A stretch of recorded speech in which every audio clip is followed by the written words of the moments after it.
জানতেই হবে। এলেম শিক্ষা করা নকল না ফরজ, আপনাকে শিখতেই হবে। শিরক নিয়ে আমি বই লিখেছি, এই বইতে আমি বাংলাদেশে চলমান 29টা লিখেছি। আমি 8টি বই লিখেছি আলহামদুলিল্লাহ। 29টা লিখছি, তার মাঝে আমি বলছি বাংলাদেশের সংবিধানের অংশ শুনি, সেটা হচ্ছে জনগণ সকল ক্ষমতার উৎস।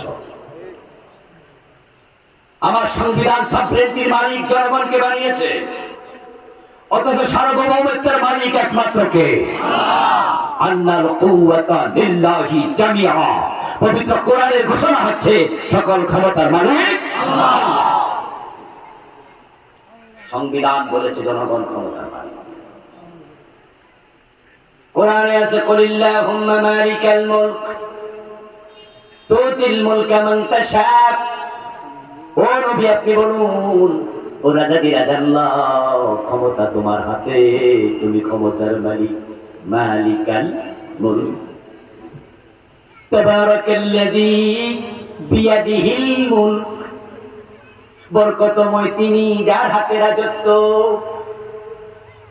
হজ করার জন্য মজান যখন তালবিয়া পড়েন লাব্বাইক আল্লাহুম্মা লাব্বাইক বলতে বলতে শেষ দিকে বলেন ওয়ালাকাল মুলক, রাজত্ব শুধু তোমার। হাসানুল কিনু রাশেদ খান মেনন হজ করছে, হজে যাওয়ার সময় আল্লাহর দুই বান্দা তালবিয়া পড়ছে, লাব্বাইক আল্লাহুম্মা লাব্বাইক লাব্বাইক লা শারীকা লাক লাব্বাইক ইন্নাল হামদা ওয়ান নি'মাতা লাকা ওয়াল মুলক। শামীম ওসমানও করেছে, সাইদ শেখ হাসিনাও করেছে, খালেদা জিয়াও করেছে, এরশাদও করেছে, আপনিও করেছেন, আমিও করেছি। আপনি তালবিয়াতে বলতেছেন আল্লাহ রাজত্ব তোমার, ক্ষমতা তোমার। তুতিল মুলকা মান তাশা, তুমি যাকে চাও ক্ষমতা দাও। ওয়াতানজিউল মুলকা মিম্মান তাশা, আবার যদি চাও তুমি ক্ষমতা কেড়ে নিয়ে যাও। কোরআনের আয়াতগুলো আগে পড়েছি, আগে শিখেছি, আগে বুঝেছি, 5 তারিখে নিজের চোখে দেখেছি। ক্ষমতার মালিক যদি জনগণ হতো, তাহলে এত সেনাবাহিনী সরকারের পক্ষে, পুলিশ বাহিনী পক্ষে, বিডিআর, আনসার, বিজেপি সবাই পক্ষে, কোটি কোটি কর্মী পক্ষে, রান্না করা খাবার না খাইয়া পালাইলো কেন?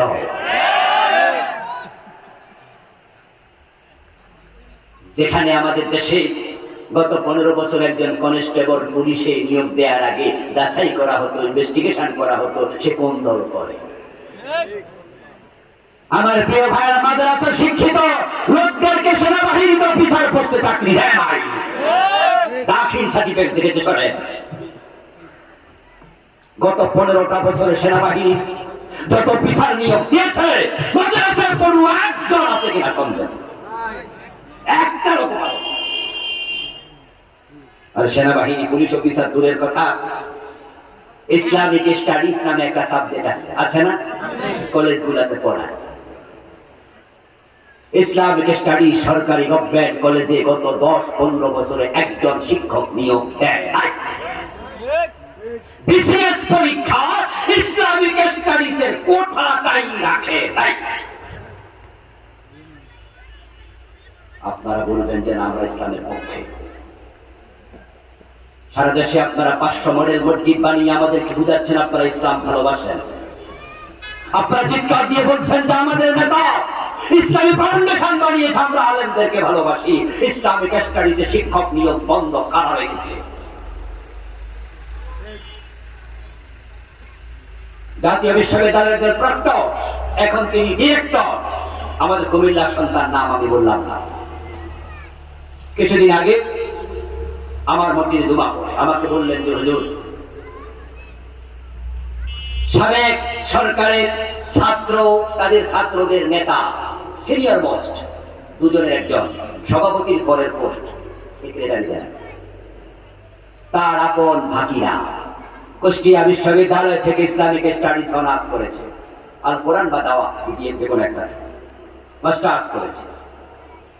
আমি জাতীয় বিশ্ববিদ্যালয়ে এমপিও ভুক্ত চাকরির জন্য দেখলাম যে সেক্রেটারি জেনারেল ওকে নিয়ে আসছে, বিসির কাছে মোসওয়ালা কালাইয়া দিয়েছিল। ওর কাছে নাম বললাম না আমি, ওই জানার কাছে তার অফিসে গিয়ে বলছে স্যার এ কিন্তু ওই দল টল করে না, আপনি তার চাকরিটা কমপক্ষে দেন। উনি তখন বলছে নাজমুল, খেলার নাম বলে দিলাম, সেক্রেটারি জেনারেল টাকলা যে একটা ছিল ছাত্রদের লিডার, ওই নাজমুলকে বললো নাজমুল বুঝতে পারছি ও ওই দল করে না, শিবির টিবির করে না, বুঝছি তোমার ভাগিনা তো, তবে হুজুর তো ইসলামের পক্ষে করি, এজন্য আমার কলম দিয়ে চাকরি হবে না। কি ভাবছেন? এই চিন্তা মাথায় নিয়ে মারা গেলে কেমন সফল হবেন? আল্লাহর ইসলামের সাথে দুশমনী, তারা কখনো মুমিন হতে পারে না, পারে না, পারে না।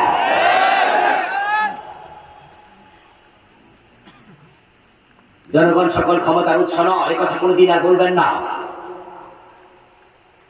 প্রিয় ভাইয়েরা, আমরা দেখেছি জনগণ ক্ষমতার উৎস যদি হতো তাহলে গত নির্বাচন যেটা হলো, জনগণ তো রাতের বেলায় ঘুমাইছে, রাতেও তো ভোট হয়েছে, হয় নাই? তো ক্ষমতা জনগণের হাতে হলে ভোট হতে দেয় না, খাইলো খাই তাহাজ্জুদের আগে বসে হয়ে গেছে। আমার বন্ধু, ক্ষমতা আল্লাহর হাতে, জনগণের হাতে নয়। এবং আল্লাহর হাতে যে ক্ষমতা, এটা ডক্টর ইউনূসের দিকে তাকাইলে তো আমরা বুঝি। আমরা তো শিক্ষিত সচেতন মানুষ। কুমিল্লার ভাইয়েরা, ডক্টর ইউনূস 5 তারিখের আগে, অগাস্টের 5 তারিখের আগে সে প্রধান উপদেষ্টা হবে স্বপ্নে কল্পনা করছিল নাকি? এ ভাবছে কোনদিন? ডক্টর ইউনূস যদি ভাবে তাহলে একটা ভাবনা ভাবছে, জেল যে হয় কয় বছর আল্লাহ জানে, নাকি নাকি ঠিকই না, ঠিকই না? ওই দাবাব ছিল যে আল্লাহ জানে 250 বছর না 300 বছর। কারণ যে বড় বড় মামলা দিছে, শত শত কোটি টাকার মামলা, যে কয়টা মামলা দিছে 10, 20, 30 বছর করে, যে হলো 150, 200 বছর, 300 বছরের নিচে হইব না। বেডারে নিয়ে 8 তলা ভবনের ছাদে উঠে লিফটে, লিফট বন্ধ, 84 বছর বয়স্ক একজন বুড়া মানুষকে পায়ে হাতে তুলতেছে, এজলাসে নিয়ে তার করে রাখতেছে, বসার জন্য চেয়ার পর্যন্ত তৈরি। আর ও বেটা ভাবতে সে প্রধান উপদেষ্টা। এবং যে ছাত্ররা আন্দোলন করেছে 5 তারিখের আগে, তারাও জানতো না সরকার পালিয়ে যাবে, কেউ উপদেষ্টা হবে না, কল্পনাও করেনি। সরকার পালানোর পরে তখন তারা ভেবেছে কে হওয়া উচিত। তখন বিভিন্ন ক্যাটাগরিতে যাচাই বাছাইয়ের পরে ভাবলো ডক্টর ইউনূসকে দিয়ে এখন করা যায়, তাই তাকে প্রস্তাব দেওয়া হয়েছে। তিনি তারপরে হয়েছেন ক্ষমতার মালিক জনগণ না, ক্ষমতা আল্লাহর হাতে। আল্লাহ একজনকে সরায়া আরেকজনকে বসায়া আল্লাহ প্র্যাকটিক্যাল প্রমাণ করে দিয়েছে।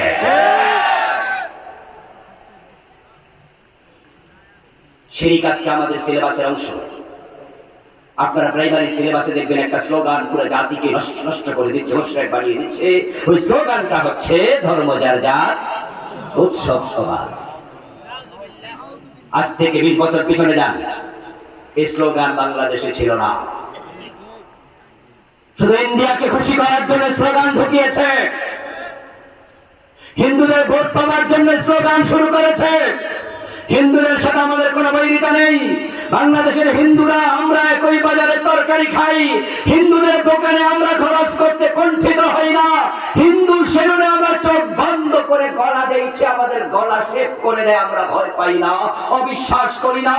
হিন্দুর প্রয়োজনে আমরা ঝাঁপিয়ে পড়ব, হিন্দুর রক্ত লাগে রক্ত দিতে আমরা হাসপাতালে ছুটে যাব, কিন্তু হিন্দুর পূজাকে আমরা উৎসব বলতে রাজি না। উৎসব মানে আনন্দ। শিরিক দেখে আনন্দিত হওয়া যায়? শিরিক কি ছোট গুনাহ না বড় গুনাহ? ইন্না শিরকা লাযুলমুন আযীম। শিরিক কি উৎসব হয়? আল্লাহর স্লোগান হচ্ছে লাকুম দীনুকুম ওয়ালিয়া দীন। বাংলা অর্থ কি? তোমার ধর্ম তোমার, আমার ধর্ম আমার। দুটো এক না আলাদা? আলাদা। উঠছেন কেন? ওঠাউঠি করবেন, আমরা শেষ দিকে যাচ্ছি। আর যারা উঠতে আসবেন তারা পিছনে বলবেন, দেয় পরিবেশ নষ্ট করবেন। আপনাদের কাছে আমি জানতে চাইবো, লাকুম দীনুকুম ওয়ালিয়া দীন, তোমার ধর্ম তোমার, আমার ধর্ম আমার, দুটো এক না আলাদা? স্লোগান পরিবর্তন করতে হবে। স্লোগান হবে ধর্ম যার, উৎসব শুধু তার। ওরা মুনাফিকি করেছে জাতির সাথে, বড় মাপের প্রতারণা করেছে। 450-500 মাইলের মসজিদ বানিয়ে আমাদেরকে বোকা বানাচ্ছিল যে দেখো আমরা ইসলামের পক্ষে। ওই তারাই আমার মাদ্রাসার সিলেবাসে বন্দি ঢুকাইয়া দিছে। 2024 সনের বই দেখুন, মাদ্রাসা সিলেবাসে মন্দিরের ছবি। ক্লাস 8, 9, 7, 6 এর মাদ্রাসার বইটি দেখুন, মাদ্রাসার বইয়ের পৃষ্ঠার উপরে হাফ প্যান্ট পরা মেয়ের ছবি। বাড়িতে গিয়ে দেখবেন গত বছরের বই, মাদ্রাসার বইয়ের পৃষ্ঠার মাঝে হারমোনিয়াম দোতারার ছবি। আপনারা বলুন তো, মাদ্রাসায় কি হারমোনিয়াম বাজায়? শেখানো হয়? মাদ্রাসা কি হিন্দু পড়ে? মন্দির কেন মাদ্রাসাতে ঢুকলো? আমার বন্ধু তারা মসজিদ বানিয়ে, মডেল মসজিদ বানিয়ে আমাদেরকে বুঝাইলো আমরা ইসলামের পক্ষে, আমাদেরকে এরা ক্ষমতা দাও, আমরা এই ক্ষমতায় থাকলে ইসলামের উপকার হবে। আবার মাদ্রাসার বইতে মন্দির ঢুকাইয়া দাদাদেরকে বুঝাইছে, আমরা তোমাদের চিন্তা মাদ্রাসায় ঢুকাই দিছি, আমাদেরকে ক্ষমতায় রাখো। 2 নৌকা পা দিছে, তাই বাঁচতে পারে নাই, আল্লাহ ডুবাইয়া দিছে। কবর থেকে বাঁচুন, নিফাক থেকে বাঁচুন। প্রিয় ভাইরা, ওয়াল্লাযীনা হুম ফি সালাতিহিম খাশিউন, সফল মুমিন তারা হবে। 2 নাম্বার গুণ হচ্ছে যারা নামাজের ব্যাপারে হবে বিনয়ী। আজকে নামাজের খুশুটা হারিয়ে গেছে। নামাজ তো এখন শুধু বডিটা আছে, রুটা নাই। অসংখ্য নামাজি তাদের নামাজ দেখে আমি আশ্চর্য হই। রুকু দিয়ে সোজা হয়ে দাঁড়ায় না, 2 সেজদার মাঝখানে বসে না, মুরগির মতো খাবার খাওয়া, টুকটুক টুকটুক করে সেজদা মারে। এমন কেরাত পরে আমি ভাবি, অবাক হই মাঝে মাঝে, কিরে এই লোকটা আমার পাশে দাঁড়ালো, আমি এখনো আলহামদুলিল্লাহ সূরা অর্ধেকে যাই নাই, বেড়া রুকু সেজদা দিয়ে এক রাকাত শেষ করলো কেমনে? গতি তো বিমানের চেয়ে বেশি। রমাদান আসছে, কিছুদিন পরে সারা বাংলাদেশের পড়াছড়ে 70 থেকে 80% মসজিদে তারাবির নামে তামাশা শুরু হবে। কি যে পড়ে হুজুরও বোঝে না, মুসল্লিও বোঝে না। খতম তারাবির নামে এক নিঃশ্বাসে এক নিঃশ্বাস সূরা ফাতিহা শাখায় এক নিঃশ্বাস। হুজুর কি পড়ছে মুসল্লি বুঝার দরকার নাই, শুধু শেষ দিকে জলে নিয়ে করে টান মারলে বুঝে রুকুতে যাওয়ার টাইম। 18 মিনিটে 20 রাকাত পড়ে ফেলে এমন মসজিদ আছে না নাই? তুমি কার সামনে দাঁড়িয়েছো? তুমি কি ভুলে গেছো আসমানের মালিক তোমার দিকে তাকিয়ে আছে? রাসূলুল্লাহ সাল্লাল্লাহু আলাইহি ওয়াসাল্লামের নামাজের দিকে তাকায়া তোমার নামাজ মিলাও। আমার রাসূলের নামাজে পা ফুলে যেত, এত লম্বা নামাজ। পরমা কদমাহু, লম্বা নামাজে রাসূলের পা মোটা হয়ে যেত, পানি এসে যেত। এত লম্বা রুকু দিতেন প্রিয় নবী। মা আয়েশা বলেন, আমি মাঝে মাঝে ভাবতাম আমার রাসূল বুঝি সিজদার কথা বলে। এমন লম্বা সিজদা দিতেন, আমি পায়ের মাঝে সিমটি কাটতাম, মনে মনে ভাবতাম আমার রাসূল সিজদায় আবার মরে গেলেন কিনা। কিসের খুশু, কিসের খুদু, চলছে নামাজ। যেই যার মতো কত ঘর আছে বেনামাজি আছে। বাবা নামাজ পড়ে, ছেলে পড়ে না, ছেলে পড়ে বাবা পড়ে না, বউ পড়ে স্বামী পড়ে না, মা পড়ে মেয়ে পড়ে না। বেনামাজি 2-4 জন আমাদের কারো কারো ঘরেও আছে না নাই? তুমি নামাজ যদি না পড়ো, তুমি ইমানদার দাবি করার অধিকার তোমার নাই। সহিহ মুসলিমে এসেছে, কালেন নবী সাল্লাল্লাহু আলাইহি ওয়াসাল্লাম, বাইনাল মারই ওয়া বাইনাশ শিরকি ওয়াল কুফরি তারকুস সালাম। একজন ব্যক্তি মুমিন না মুশরিক, তার পরিচয় হবে শুধু নামাজ দিয়ে। যে নামাজ ছেড়ে দেয় সে আর মুমিন থাকে না। মান তারাকা সালাতান মুতাআম্মিদান ফাকাদ কাফারা, যে ইচ্ছা করে নামাজ ছাড়লো সে কুফরি করলো। দেহের মাঝে মাথা যেমন, দিনের মাঝে নামাজ তেমন। দেহ থেকে মাথা আলাদা হলে লাশ বাঁচে না, মানুষ বাঁচে না, বডি বাঁচে না। যার দিন থেকে নামাজ আলাদা হয়ে গেছে তার ইসলাম আর বাঁচবে না। হাত নাই রোগী বাঁচে, পা নাই রোগী বাঁচে। মহিলাদের ব্রেস্ট ক্যান্সার হলে ব্রেস্ট কেটে ফেলে দেয়, তা তো মা বোন বাঁচে। কিন্তু ব্রেন ক্যান্সার হলে কল্লা কাটে না, কারণ মাথা না থাকলে মানুষ বাঁচবে না। তুমি অসুস্থ, তোমার রোজা মাফ, রোজা রাখার মতো সামর্থ্য নাই। 80-90 বছর বয়স, আমার আল্লাহ কয় যা যা রোজা মাফ করে দিলাম। ফিদিয়াতুন তুআমু মিসকিন, একটা মিসকিনকে 2 বেলার খাবার দাও, রোজা লাগবে না। রোজা ছাড়া ঈমান বাঁচে। তুমি অসুস্থ হলে রোজা লাগলো না, তুমি গরিব হলে হজ লাগবে না, গরিব হলে যাকাত ফরজই হবে না। কিন্তু নামাজের দিকে তাকাও বন্ধু, গরিব হওয়ার ধনী হও, অসুস্থ হওয়ার সুস্থ হও, নামাজ মাফের কোন সিস্টেম নাই। দাঁড়াইয়া পড়ো পারো না, বসে পড়ো পারো না, শুইয়া পড়ো পারো না, ইশারায় হলেও পড়ো, মাফের কোন সিস্টেম নাই।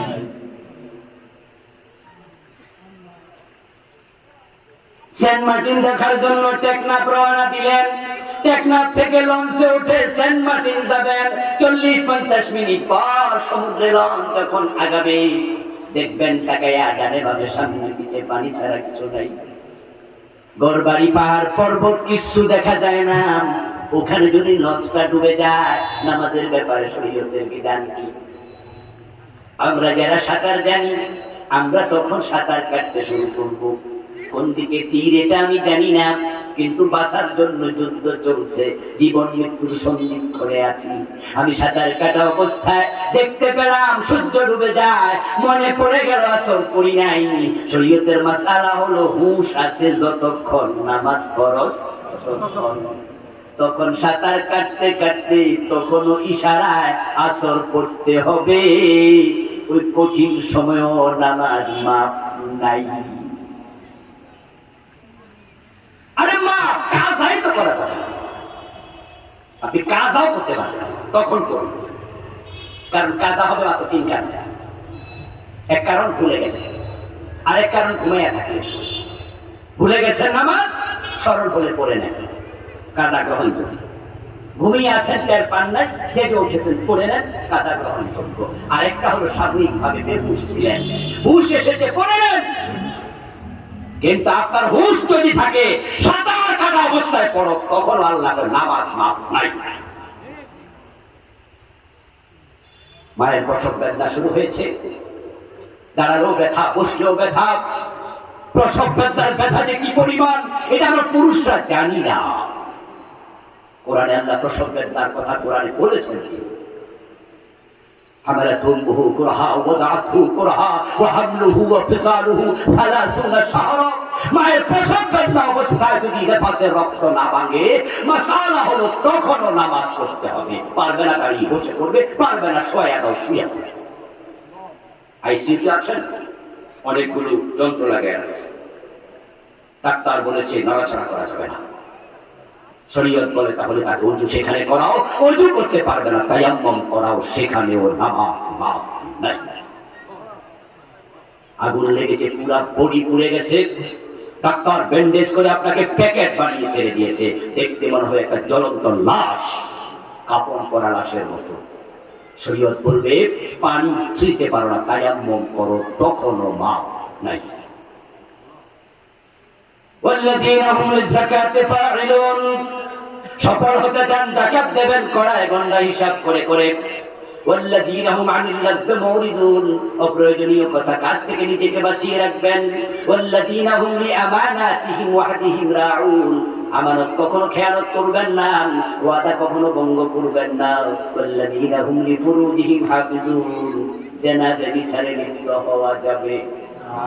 أولئك هم الوارثون الذين يرثون الفردوس هم فيها خالدون। এই 7টা গুণ যার থাকবে, আল্লাহ বলে তারাই জান্নাতুল ফিরদাউসের মালিক হয়ে যাবে। আসুন না আমরা গুণগুলো অর্জন করি। আজকের মাহফিল হোক আমাদের জীবন পরিবর্তনের একটি জরিয়া, একটি ওসিলা। আমরা আল্লাহ আইনের পক্ষে দল বেঁধে চলে আসি, কুফরি শিরকে গোটবাই জানিয়ে দেই। আমরা বাংলাদেশটাকে আল্লাহর কোরআনের রঙে রঙিন করে দেই। আল্লাহ যেহেতু আগস্ট বিপ্লবের মাধ্যমে সুযোগ দিয়েছেন, আমরা যদি এবার মাথা তুলে দাঁড়াই, যারা বিরোধিতা করতো তারা তো দেশ থেকে পালিয়ে গেছে, এখন তো ইসলামের পক্ষ শক্তি বাংলাদেশের মাঠে ময়দানে আছে। এই জন্য এবার ইসলামের পক্ষে আসা, কোরআনের পক্ষে চলে আসা। আমরা যদি কোরআনের পক্ষে আসি, আল্লাহর কোরআনের বিজয় তো ঠেকাতে পারবে না। আল্লাহ তাআলা ঈমান আমলকে সঙ্গে করে বেঁচে থেকে কালেমা পড়তে পড়তে মরার জন্য আমাদের কবুল করো, সবাই বলেন আমিন। প্রিয় ভাইরা, আমরা সংক্ষেপে একটু দোয়া করে বিদায় নিতে চাই। এশার আজান হবে, তারপর ইসলামী সংস্কৃতি অনুষ্ঠান আছে হয়তো নাকি।